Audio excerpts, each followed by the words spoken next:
Hello, and welcome back to Buffering the Vampire Slayer, once more with spoilers. Subtitle, Watcher's Diary, number 18. You're doing such a good job. Jenny, unleashed. I'm tired. How are you? I'm also tired. But we're going to make a great podcast. Oh, yeah. Right? Some of the best podcasts get made when people are tired. Super tired. Jenny, I thought you would enjoy that. I tried to keep sharing a pair of feet to myself because I wanted Avanthi to just hear it when she heard the podcast because I thought it was really funny, but I couldn't. Well, I didn't make it. I told her about sharing a pair of feet. And sounds like you.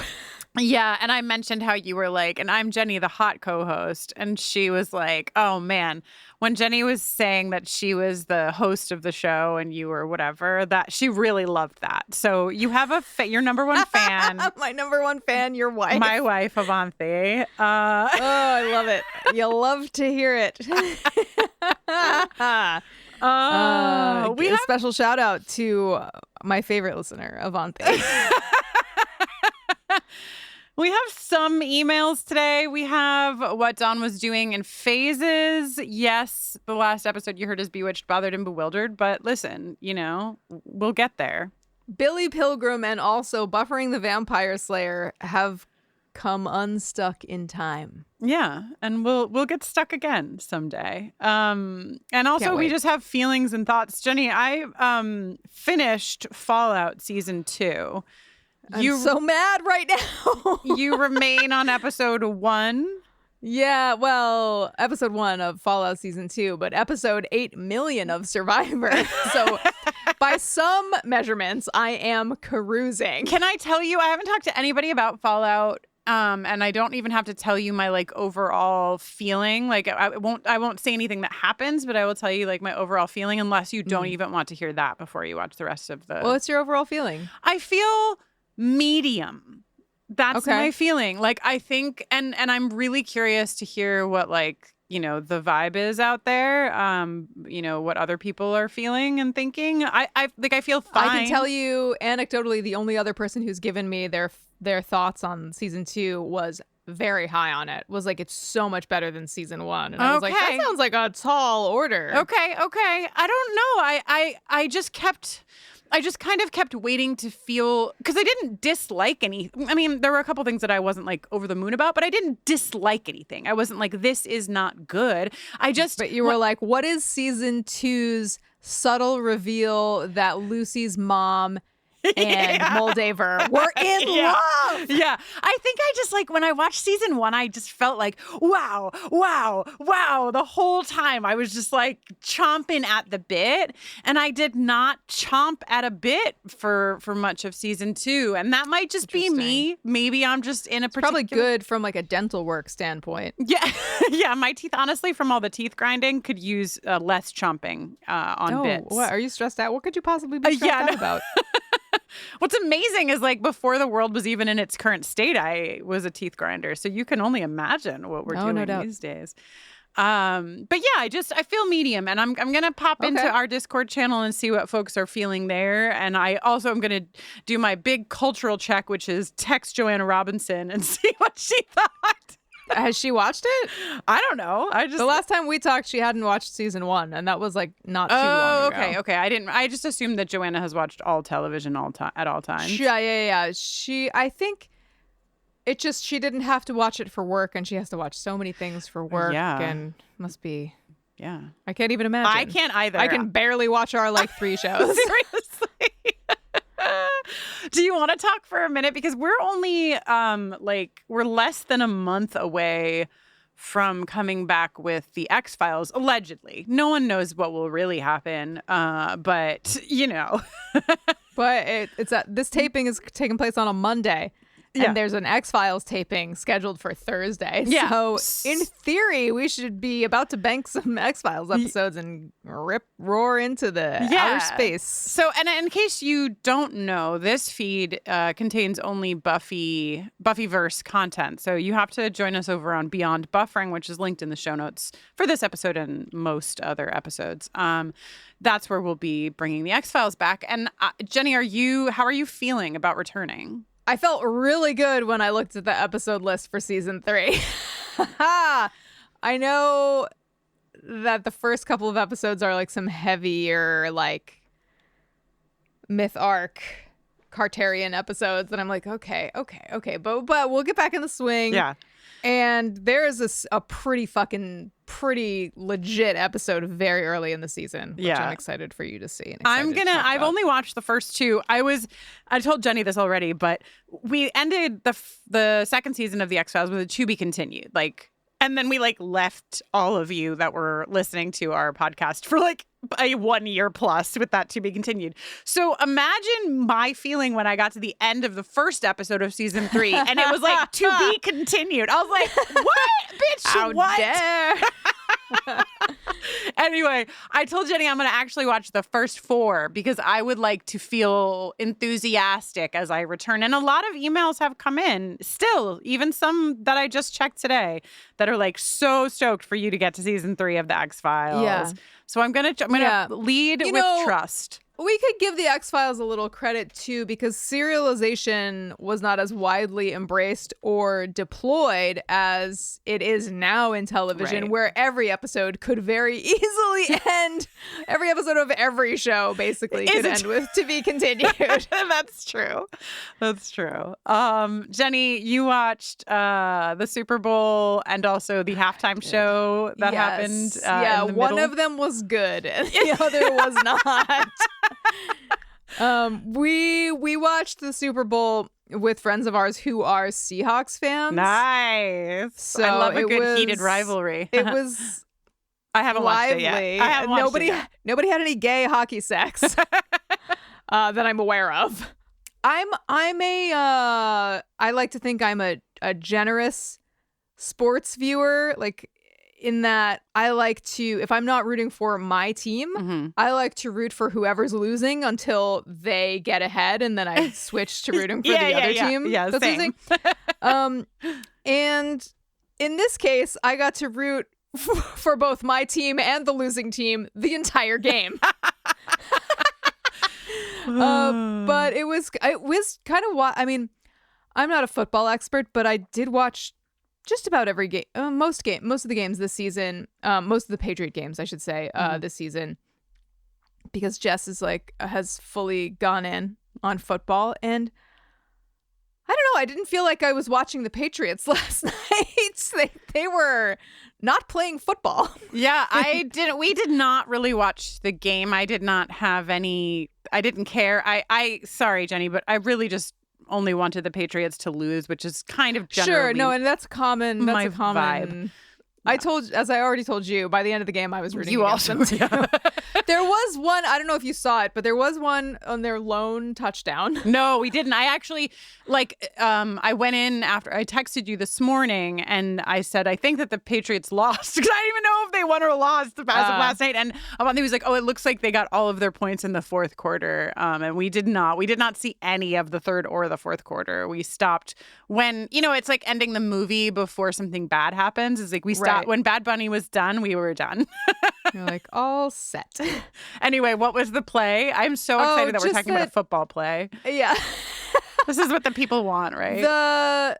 I don't even know who did what, but a ball was caught. Okay. A ball was caught. And run into the end zone.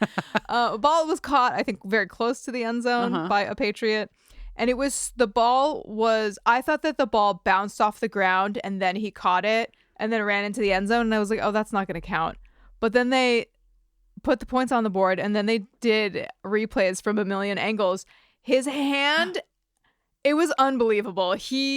the distance between the ball and the ground was just the depth of his hand. Wow. He caught it like at the last possible millimeter. It was unbelievable. What's wild is that we watched something in, I think it was the second quarter, it was not for a touchdown, but it was also like where they had to show it from like 50 angles. Like, did the ball hit the ground before he caught it?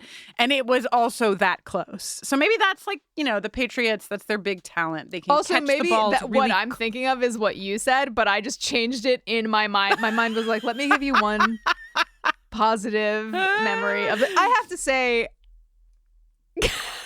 though we are a Patriots household, it's not, I don't feel like a spiritual allegiance to the Patriots or their uniforms. You know what I mean? Or their mascot. It's all very... Do you feel a spiritual allegiance to Bad Bunny and all of his friends? Yeah, I would rather root for any team that has an animal as a mascot. And B, absolutely root for Bad Bunny, who I don't think I was familiar with one iota of his music. Oh. But until last night. And from the moment that it hit, I was like, this is the only halftime show. Yeah. We love Bad Bunny in this household. We play Bad Bunny with some frequency, and I was very excited for many reasons, all the obvious reasons. Everybody here knows why I would have been excited to watch Bad Bunny, but like the amount that it exceeded even my very high expectations. It was like pretty sick. It was like very cool. It was put together very well. I liked it. I also love that Pedro Pascal is so recognizable that I was like a teeny tiny speck on a distant part of the screen, and I was like, that's Pedro Pascal. That's Pedro Pascal on the porch. What? So I guess Avanti was telling me that at Bad Bunny's concerts, he has this house, and there are often folks on the porch of the house. Like that was not a Super Bowl specific thing. Oh, cool. Yeah, but oh my God, the fucking production. Like I watched like a stop motion, Jesus Christ. Like a fast motion, what do you call it when things go quick? Time lapse. That's what it is. Okay, got it. Of the setup of the all of the things that they like ran through and went through. And it's really incredible. I mean, obviously Bad Bunny, amazing on 40,000 levels, and so many of the other, when Ricky Martin, did you gasp? Did you shriek? For several reasons. Because I'm so sorry, but it's harder and harder to recognize famous people. He's in this modern era. Yes, he's beautiful. He's beautiful. He's beautiful. Carved out and of ageless. Stone. Yes, ageless. He's a vampire. Well, I just feel like there's a line. And if you accidentally stumble over the line, you stop looking exactly like yourself, and the farther away you get from the line in the other direction, the less and less you look like yourself. Are you mad at me? No. I was thinking that like for me Ricky Martin is still Ricky Martin. But I was thinking about Macaulay Culkin, who is on Fallout, and who is great, wonderful, love Macaulay. But I feel that way about Macaulay, where I'm like, is that him? Is it him? I mean, no judgment to anyone who does anything to their face or whatever. But I find him to be a little bit less recognizable than like I would be able to clock. I'm like, okay, that is him. It just says his name in the cast list, so it must be him. Anyway. If you watched the halftime show, but if for some reason you fucking didn't, go and get I should go check it out. It's good. It's so fucking good. Jenny, I have some emails about a show called Buffy the Vampire Slayer, which may or may not be why people listen to the Watcher's Diaries. But also last Watcher's Diary, you showed me the music video for Charlie XCX's Von Dutch. Yes. And And it was great. And I feel both younger and hipper having seen it. And I feel younger and hipper knowing that I listened to Bad Bunny and you just met him last night musically. Sure, yeah. But if you don't have something for me to watch, I have something for you to watch this How time. exciting. So we can make another installment of MST3K&J. Yes. Would you like to explain that to folks who might miss the acronym? If you've never enjoyed the delights of Mystery Science Theater 3000, it's a show where some robots, sit in a movie theater and watch a movie and give you their commentary while you're watching the movie with them. Right? Yeah. And what Kristin did was edited our audio over the Charlie XCX video and popped it up on Patreon for people to enjoy, including myself. It's nice to get the visual and the audio. Yeah. So I'm going to do that again. I'll do it whenever it's basically we'll just do this once per Watcher's Diary. And when it's good shit, we will put it up on Patreon. Okay. We don't know if it's going to be good shit until we do it. And if it's good enough, we'll put it up on Patreon for our supporters. But before I show, do you want to know what you're going to watch? I'm not going to show it to you now. But do you want to know, or do you want me to just surprise you when you watch it? Surprise me when I watch it. Okay. So then for this moment, let's get thee to some emails. Couple shorties to kick us off. Joe from Minnesota. The subject line is 1998 movies with 3 exclamation points and then in all caps, Kristin, how could you? Immediately I open. What have I done? What have I done? Joe says, ladies, the number 15 movie in January of 98 was An American Werewolf in Paris. Oh. Oz and Willow for sure saw that for the obvious joke, and also it's forgettable. So we will take that under consideration. And also we had somebody write in about Tomorrow Never Dies being both forgettable, a good date movie, and very appropriate since Oz was just in. Seth Green was just in Austin Powers, which is a direct spoof on the Bond movies. So true. Also, good points. Yeah, all good around. pitches, everybody. Mm-hmm. Okay, the other shorty before I go into Angel is some facts on the Innocence rocket launcher. This is specifically for you, Jenny, because I know you like intel on weaponry of all generations. Joe wrote in to say, I'm not an expert, but I did do some weapons familiarization in the Army. It took longer than one Halloween night. The unforged weapon Buff uses to defeat the judge is an AT-4, anti-tank weapon. Per Wikipedia, the AT-4 is not a rocket launcher, strictly speaking, because the explosive warhead is not propelled by a rocket motor. Rather, this is when you're going to really get into it. It is a smooth bore recoilless gun, as opposed to a recoilless rifle, which has a rifled barrel. So there's your intel, Jenny. Your weaponry. You just are reminding me of something. Is it a Ramones song? And Joe did say, gun, you are the only one. Cover me when I sleep. Cover me. Yeah, Scattergun by the Ramones. Carry on. I just wanted to say that Joe did sign off by saying, I can't wait for Kristin to experience season 3 of the X-Files. So another one in the camp for this. Yes. Okay. This is a long email from Deborah, but I think that it is pretty great. It also, the subject line is Kristin was right. Thoughts on Angelus and Liam. So, I might read all the words in it just because it starts that way. Just kidding. What if people just put that in the subject to get you to open it? I know. I think people already know that they can't get me to open it just by putting that in the subject line. They're trying more intelligent things like yelling at me, which might always get me to open it. Deborah says, greetings, Kristin and Jenny from the UK. Hello. Oh, wait. Hello. Governor. Hello. No, Kristin. That's what you just did, but without the accent. Said hello, Governor. I've just been listening to your latest podcast on innocence, where Kristin wonders if Angelus is so evil because of Liam, the man he was before he became a vampire. I think Kristin was right about this. Angelus's personality was certainly informed by Liam's, but not necessarily in the way you might think. Now, we don't see a whole lot of Liam over the course of Buffy and Angel the series, but we do learn that he was, in the words of the first evil, quote, a drunken, whoring layabout and a terrible disappointment to his parents, end quote. This is shown to be true in the Angel episode, The Prodigal, where did you have commentary on being a whoring layabout? No. Where we see Liam's father repeatedly berating him for his drinking, womanizing, and for generally wasting his life.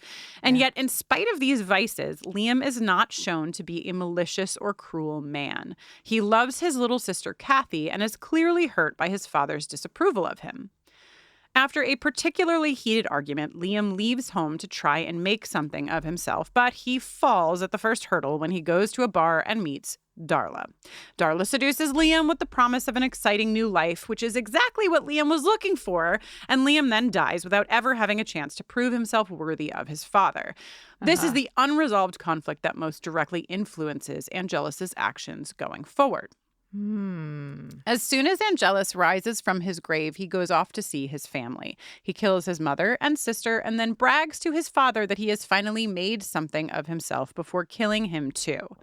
When Darla comes to assess the carnage, Angelus tells her that he has beaten his father by killing him. But Darla disagrees. She points out that now Angelus can never receive his father's approval and that, quote, your victory over him took but moments, but his defeat of you will last lifetimes.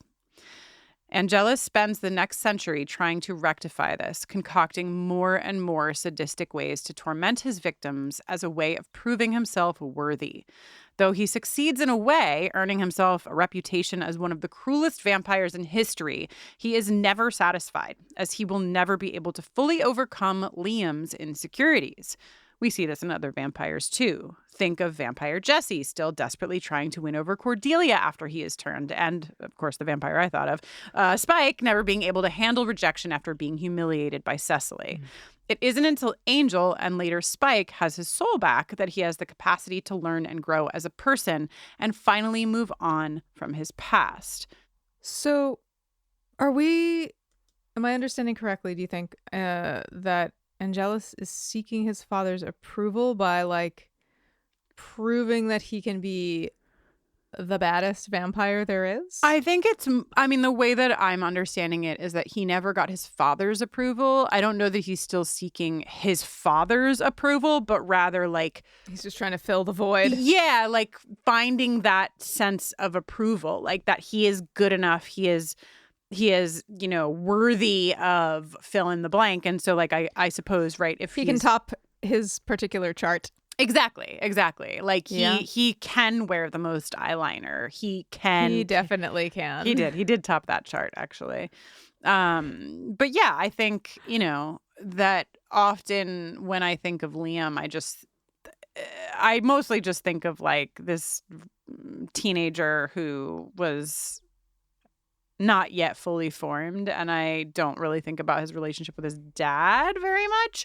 And that's a solid point. And I also think that the supporting, like, especially the Spike of it all, that's who I was thinking of when I was reading about Liam and how Liam rolls over into Angelus. But Jesse and how, I was going to say we all, but I'm not a vampire. We all bring some of ourselves into our vampire form. Do you think that I would be, like, really, really into Excel spreadsheets and organizations still? I would be fucking Dalton, the Dalton of vampires.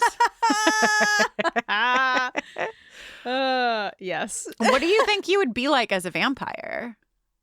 Just a cool guy. Jennifer! I'd love it if I were like Tom Hiddleston in... Ooh, I haven't seen it yet. Only Lovers Left Alive, because he just collects rare guitars. Okay, so far this sounds like you. Makes sick records in his, like, home studio and doesn't go on tour. Because he can't, because he's a vampire, so he has to, like, kind of stay. He's got this, like, sort of air of mystery around it. This is where it falls apart. air of mystery. That's not really part of what's going on here. You know what I mean? I don't know. I think that you have an air. Well, I mean, not here inside of the podcast space, but like generally your vibe. Well, you don't think you have an air of mystery as your like outward persona, public facing? I feel very straightforward. But maybe whatever.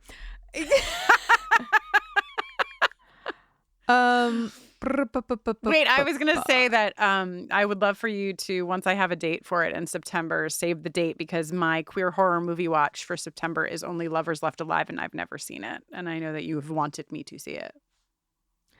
Yes. Okay. I do want you to see it. Oh, sorry. I knew that there was vampire media that I became aware of recently that was relevant to this because probably I would just be more like Remick in Sinners, who's like, oh, I forgot you just saw that. I haven't seen it yet.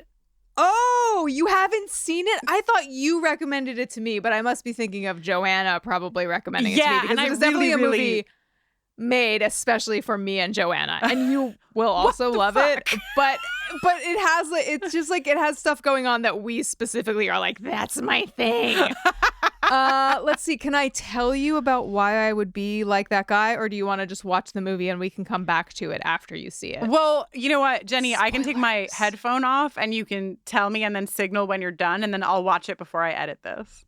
Incredible deal. Okay, take your headphones off. Now that we're alone, dear listener, here's why I would probably be like Remick. I'd be like, spoilers for Sinners. I'd be like scrambling around the countryside, making other vampires who could share my hive mind so we could sing our little songs together. At most especially in a huge crowd outside of the juke joint where we're like trying to devour the people within as we, this Irish step dance and swirl around in a big circle, singing the song all together. Or, that's like the big scale. And then the small scale of Remick is just a little acoustic trio, 3 voices, 3 instruments, singing some gorgeous harmonies and really getting into it. So that's, I think, why I would be Remick, a musician at heart, who just like wants to have a good musical time with friends, and he will make many more vampires if that's what it takes to do so. Okay. Welcome back, Kristin. Thank you. I took my headphones off and then was like, if I put them against the back of my head, maybe I won't be able to hear her. If I do this, maybe I won't be able to hear her. And then I was like, I could just mute the fucking audio. Ding dong. Anyway, watching you say whatever the fuck you just said, but without any audio was really something. At one point, I'm pretty sure you were riding a horse, but it's unclear. That didn't happen, but I like where you're at. I wish I was riding a horse. As you know, I wish I was riding a horse. I just know that like one way a character could be. That's one of my many aspirational states. Exactly. If you know anything about me, you know that I am not a makeup wearer. I put on some makeup every once in a while if I'm going out, which happens less and less. But the reason that I don't wear makeup is because it usually makes me feel like not myself. Jones Road has a product called Beauty Miracle Balm, however, that I love. You don't have to use brushes. There's not a complicated routine. You just put your fingers in this balm, pop it on your face very lightly, and you go. It just enhances your skin instead of masking it. The other thing that I love is that all of Jones Road beauty products are good for your skin. I also use their moisturizer. Every formula is packed with skin-loving ingredients. It's nourishing your skin instead of clogging it or caking it. It looks and it feels natural, like you're not wearing makeup at all. If you want makeup that brings out your natural glow instead of hiding it, Jones Road is the way to go. For a limited time, our listeners are getting a free shimmer face oil on their first purchase when they use code BUFFERING at checkout. Just head to jonesroadbeauty.com and use code BUFFERING at checkout. After you purchase, they'll ask you where you heard about them. Please support our show and tell them our show sent you. It's a tale as old as time. You want to eat better food, you want to eat better in general, but you don't have enough time and you often don't have enough energy to make it happen. I'm with you. Factor doesn't ask you to meal prep or follow recipes. It just removes the whole problem. 2 minutes, real food, boom. In case you're worried that you're failing at healthy eating, you're not. You're failing at having the extra time you need at the end of the night, every night, to cook. Factor has lean proteins, colorful vegetables, whole food ingredients, healthy fats. There's no refined sugars or artificial sweeteners, no refined seed oils. And their meals are always fresh. They are not frozen. They're all ready in 2 minutes, without prep, without cleanup, for the nights when you need to take a breath. We all need a few nights off here and there, and Factor can help us get that. Head to factormeals.com/buffering50off. That's buffering50off, and use code buffering50off to get 50% off your first Factor box plus free breakfast for a year. Make healthier eating easier with Factor. Okay, so I haven't seen Sinners. Also, so we talked about the Super Bowl for a minute, and I will say that one of the ads that played when we turned it on was the trailer for Scream 7. Is that what we're up to? Yeah, right? 7? Yeah. And I just I don't know that I've talked out loud about my conflicted feelings about this. I am, I'm sure if you've listened to anything that I've ever done, that I am a huge Wes Craven fan. I love the Nightmare on Elm Street series. I love the Scream franchise. I have watched them all.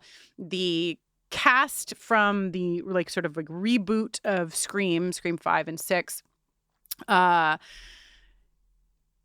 of the key members was fired because of statements in support of Palestine, and then another key player quit because of that firing. And now Nev Campbell is back, and so are some other big players, and I just feel so conflicted overall because I don't want to say go see this movie, and B, I don't want to say I'm going to see this movie, but C, I'm how do I not watch this movie? And I don't know the right way to be a person in this scenario. And so taking all thoughts and opinions at hello@bufferingcast.com, because I want to be responsible in my media consumption. I feel really angry about the things that happened, but I also feel like the story of Scream is something that a bit belongs to me and many of us. So I don't know. I'm confused. Help. I wish I had answers for you. Oh, I'm so glad. That's why I asked. So glad that people are going to email you. Public, yeah. Jenny, do you want to know what Dawn was doing when there was a bunch of werewolf action in Sunnydale? I would truly love to know, but first I have to tell you. When you have something to tell somebody and then you can't remember exactly what it was? Did you like my text to you over the weekend where I said that feeling when you think your pipes are making noise, but actually you walk into the kitchen and it's just Tusk playing? I loved that. That was perhaps the most me-coded text you've ever sent. It really happened. I was like, Tusk? A Tusk reference? Pour moi? I know my correct phone of friends. Anyway, what were you going to tell me? Yeah. What was I going to tell you? I saw a clotter ring in the wild. I saw an older man wearing a clotter ring, heart out. Do you think it was Angelus all grown up? I just feel like he was too old. Interesting. in presentation. Yes. Because as you know, vampires don't age. Right. I just thought, didn't Angel become human? What happens at the end of Angel, the television series? There's a war between good and evil. And we don't know? And we don't see what happens. We don't know. Okay. And then he gets a little scarification Twilight thing on his chest. Well, let's not go there. And then he fucks across the sky. Honestly, if you ask me the 3 biggest things that happens to Angel, one of them is fucking across the sky. I mean, wouldn't you want that to be on your tombstone? Or in the top paragraph of your Wikipedia article. Here lies Best Kristin. known for LGBTQ advocacy, making a little vampire podcast, and fucking across the sky. Fucking across the sky. Wait, did you tell me the thing you were going to tell me already? Yes, that I saw a man with a clotter ring. Right. That's how we got here. Did that not feel like enough of a thing? No. Upon the telling, I was like, this doesn't really feel like news. I read some reports recently about men wearing clotter rings, heart out. in southern coastal Maine. No, I didn't want to interrupt your thing because talking about fucking across the sky made me think of the fact that we brought up heated rivalry and didn't say more about it other than I haven't seen it and you haven't either, right? Yes. I don't know. Listen, so there's not enough. We got nothing for the people. Well, and there's not enough time in the day, Jenny. But like that might be a fun thing to watch and pod about for patrons. Heated rivalry. Yes. Oh, but, okay. Yes. With the time, Kristin. I know. Listen, you're always the one trying to get me to pod about shit. So I'm just saying. No, it can get in line behind Fallout Season 2. Yeah. Well, watch the rest of Fallout Season. No, everybody else likes it. Whoa. I'm just in a bad mood. I don't She's know. grumping. Okay. All right. You know what? Season 1 I could see Season 1 casting a long shadow, you know? That's the thing. It's tough. It's tough. Remember other season 1s of shows that we really liked and then subsequent seasons that felt like less exciting? God. Okay, I will tell you it's not that big of a drop. It would be hard to imagine. It's not that big of a drop. Also, sorry, but with the fallout of it all, I do think that sometimes, especially if I am the viewer, when I don't know what something is and it's like introducing itself to me, I have a much wilder ride with it. And I'm like, wow, like I experienced season 1. And then like I went into season 2 kind of knowing what this was. And so it just hit different, I think. So I don't know. I don't know. To be continued. When we can talk about it after you've seen it, we'll dig into it more. I think it's hard to make a second installment of something, especially, I mean, it's just such a big show, big world. Yeah. You know? Yes. And I also am the kind of person where once my like darling like video game adaptation show has an amazing first season that I can't stop talking about, and then like it's clear that it's like been successful enough for them to have a bananas marketing budget, and I'm just like, it's in my eyes all the time, everywhere that I look. I'm the kind of person that's like, wait, do I like this? There's so much advertising, which doesn't make any sense. Same though. It has nothing to do with the actual quality of the content. All right, let me tell you what Dawn was doing. She doesn't care about Fallout, first or second season. Never has. Hit it, bitch. Was she at the mall? Was she at ballet? Was she drawn on a trapper keeper all day? Was she nursing a crush on a boy from PE? Was she writing it all down in her diary? What was Dawn doing? What was Dawn doing? What was Dawn doing? What was Dawn doing? Miss Klussmeyer teaches Dawn's class about lunar cycles and gravity, how the moon controls the tides, affects animal behavior, and has even been linked to magic. Dawn's eyes meet Cynthia's across the room at the word magic before Dawn immediately looks away. She is not friends with a journal thief, even if she's the only person at school who knows about monsters. That night, while Buffy is hunting werewolves, Dawn sprawls on her bed with Buffy's Discman, a pair of thin black foam headphones, and the new Spice World CD. She catches movement outside the window and spots Angel on the sidewalk, turning a flower in his fingers, eyes fixed on the house. Angel smiles menacingly and waves. Dawn gives a small, uncertain wave before he calmly walks away into the dark. Oh, I hate the idea of Angel threatening Dawn through the window. That made me upset. Yeah. When Dawn tells Buffy the next morning, she abruptly pulls Dawn aside and tells her that something happened to Angel and he is not safe. Dawn asks, small and hopeful, will he be okay? Buffy hesitantly stammers, I don't know. She makes Dawn promise to stay inside after dark and to run if she ever sees him again. She hugs Dawn tightly before rushing off to school. Dawn's class has a substitute. Word spreads in hushed whispers. Miss Klussmeyer's daughter, Teresa, was killed last night. Oh my God, she was Teresa's mom? That's me. The class feels different, quieter, heavier, like no one knows how to act. When the bell rings, she passes Cynthia, but a nagging feeling of responsibility turns her around.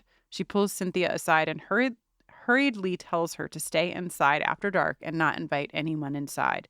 Cynthia nods, wide-eyed with scared understanding.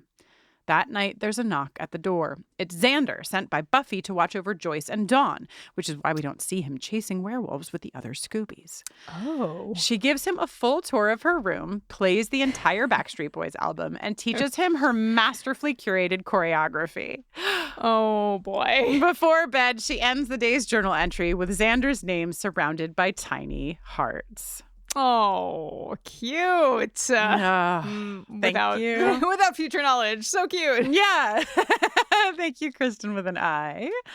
I'm glad to know that, I mean, there's no way that Angelus can get Dawn, right? Like, it doesn't exist. It can't happen because the memories are written. Praise. So she is safe. She remains safe. We love that. Got any more emails for me? Read me an email. Like, read... Read you an email like one of your French girls? Well, I was thinking maybe read me a French email like one of your emails, your girls. I don't know. Oh no. I did have a question from Chris about werewolves that did make me wonder. Do werewolf bites still curse you if the bite happens while you're in human form? I doubt Oz was bitten by his little cousin while in wolf form and somehow missed that as a clue. Does Oz have to forever worry about getting too nibbly with his partners from then on?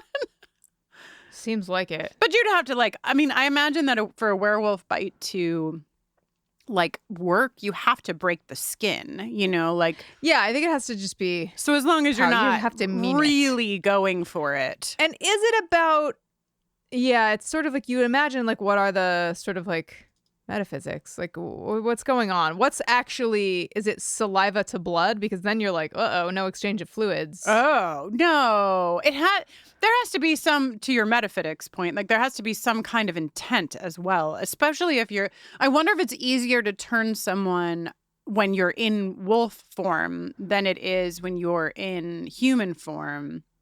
It has to be a really big bite to, Geordie really bit Oz. We know that, broke skin. So I think you have to properly break skin. So yeah, Oz can't push too far in the kink zone, at least on that end of things. But I think he'll be okay, Anyway. We're hoping. Jenny, do you want to watch a music video with me? I do. A long time ago, I watched the music video for Muscles, a song by Diana Ross. Okay, so Jenny and I watched the video together, and we'll put the whole thing up on Patreon either later today or tomorrow at the latest for you. Link will be in the show notes once it exists. Here's a small snippet of Jenny watching the beginning few seconds of this music video. It's a dark and stormy night. It's giving Celine Dion, really. Whoa, it's a dark, stormy, and muscular night. It really is giving. It's all coming back to me now. Yeah. Maybe Suburban Edition, because that definitely takes place at a huge castle, and this is just in a regular bedroom. A woman is dreaming about fucking gigantic, rippling, oiled muscles, and now her subconscious rises and looks to camera. All right, again, for the full video with the overdubbed commentary from Jenny and I, you can go to Patreon. That'll be up pretty soon. Back into regular pod. Jenny, the reason that that music video was in our catalog of things that I wanted you to watch is because Gil Birmingham is in it. Gil was in an episode of The X-Files, but is in so many things, including playing Billy Black in Twilight. He is one of the four muscled men carrying the bed and in the bed. Oh, I'm incorrect. He wasn't in The X-Files. He was in Buffy. He played fucking Peru Man in right. Whatchamacallit, Inca Mummy Girl. Wow, he was a bodybuilder. Look at that body that he built. Whoa. Yeah, it's quite a body. Wow. And he, often when there are characters in shows that we cover, I'm like, oh, what else have they done? And his first credit is Muscle Man in Diana Ross's music video for Muscles. And I was like, Skirk! You were like, pardon me? And then I watched it and was like, this has to be shown to Jenny. And now here we are so far after that, but it finally happened. Guess who wrote and produced that song? Who? Oh, I think I know, but you tell them. Well, do you want to guess? Or do you want to say what you think it is? I thought that I saw that Michael Jackson did. Yes. Yeah. Yes. Oh, the song was originally intended to be an R&B answer to the massive Olivia Newton-John hit, Physical. Oh, wow. How about that? How about that? I want myself. Yeah, it'll be in your head forever. Jenny, one other thing from me before we go. Do you have anything before we go? I didn't ask you a lot about your life. I'm thingless today, Kristen. I'm recovering from our Super Bowl defeat and from watching Sinners twice. I mean, I could talk about Sinners at length. Oh, yeah, I watched it twice. Is it because you watched it once for a Jenny Piece Theater and Jess wasn't there, and so you watched it with Jess? Jess watched it while I was unavailable. Oh, Jess watched it while she was like sick in bed for a week. Yeah. And I had to work and she was like, well, I guess we can't watch Survivor, so I'm going to watch something else. And then she was like, you have to watch this. And then I watched it. And then I was like, got to do a Jenny Piece Theater and watch this again as quickly as possible. Nice. So it was a real chain reaction. I just added it to my work list because I have to watch it before I edit this. So absolutely. That's the way I'm you so get glad shit we done. made it a work thing. Yeah, you got to make it work to get it done. Well, I just wanted to say that we'll talk about it after you watch it. Yes, we have. And you watch Fallout. We'll talk about Fallout. I'll watch Sinners. We'll talk about Sinners, et cetera, et cetera. I had asked folks in the Discord for recommendations of people in disability justice and, people who could speak to some of the disability stuff that happens in Buffy. None of it is good. And so I have some conversations happening and, nothing here happens very fast. So that's a work in progress. But in my conversations with some of these folks, I learned about two films, one of which I had heard of, the other which I had not, and both of which look really, really amazing. One is called Crip Camp, which I had heard of before, and I'm putting it at the top of my list to watch because I sort of heard about it, was like, oh, I want to watch that, and then like many other things, forgot. And the other movie is called Patrice the Movie, and it's like sort of the top, like the lead sentence of the website is Patrice the Movie is part of a, quote, disability rebrand in the tradition of films like Crip Camp, Fire Through Dry Grass, and I Didn't See You There, which seek to center stories of disabled people and move the storytelling lens from the, quote, medical model of disability to the, quote, social model. And it goes on and you can read about it. But I just got really stoked about these two films and watching them, and I wanted to shout them out here in the space because I thought people might want to watch them as well, or maybe you've seen them and you have thoughts and other recs. But yeah, putting that here, it is now put here. Well, Jenny, what's next? Well, Kristen. Oh no, Passion. A fun romp. I can't wait. Let's just stop here. Oh, God, help us. Well, till next. In which Angel proves his worth. Yes, he is a righteous man, Jenny. Skirk. Well, I can't wait. Did you get the box of roses that I sent you with the note that just said soon in it? Or? Well, you didn't sign it, so I wasn't sure if that was from you or someone else. God, I was worried that would happen. Yeah. Okay, well, until next time. Until next time. Woo! You do it like a sneeze? Oh, could you do it like, woo-hoo? Woo-hoo. Yeah. Perfect.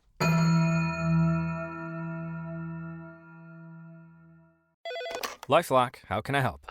The IRS said I filed my return, but I haven't. 1 in 4 tax-paying Americans has paid the price of identity fraud. What do I do? My refund, though. I'm freaking out. Don't worry, I can fix this. LifeLock fixes identity theft guaranteed and gets your money back with up to $3 million in coverage. I'm so relieved. No problem. I'll be with you every step of the way. 1 in 4 was a fraud-paying American. Not anymore. Save up to 40% your first year. Visit LifeLock.com/podcast. Terms apply. The Regency era. You might know it as the time when Bridgerton takes place, or the time when Jane Austen wrote her books. But the Regency era was also an explosive time of social change, sex scandals, and maybe the worst king in British history. And on the Vulgar History podcast, we're going to be looking at the balls, the gowns, and all the scandal of the Regency era. Vulgar History is a women's history podcast, and our Regency era series will be focusing on the most rebellious women of this time. That includes Jane Austen herself, who is maybe more radical than you might have thought. We'll also be talking about queer icons like Anne Lister, scientists like Mary Anning and Ada Lovelace, as well as other scandalous actresses, royal mistresses, rebellious princesses, and other lesser-known figures who made history happen in England in the Regency era. Listen to Vulgar History wherever you get podcasts.